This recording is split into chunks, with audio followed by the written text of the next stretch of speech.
Туғандар, бізде кезектегі автоунаубыз Дейва Матис шығарылған жылы 2006, қимылдатқыштың көлемі 0.8 механикада. Бұйырса, видеоның темасына номер қойып қойыңыз. Есінен толығырақ маалымат аласыздардағы, егерде доставкаға іздеп жүрген болсаңыздар, алып іштетсеңіздер болады. Басы бойынша айтып қойой. 150 000 сұрап атат, дағы жақшы сода қылсаңыздар түш береді. Только наличкаға, туғандар. Көрдіңіздер бі? Өңі күміш түсті. Документі бойынша бар жоғы таза дейді.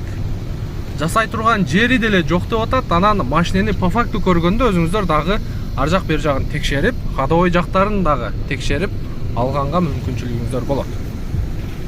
Бұйырса, хозяинге байланышқа шыға бересіздер, туғандар. Бізден разы болыңыздар. Кейінгі видеоға чейін көрішкенше сақ саламатта тұрыңыздар.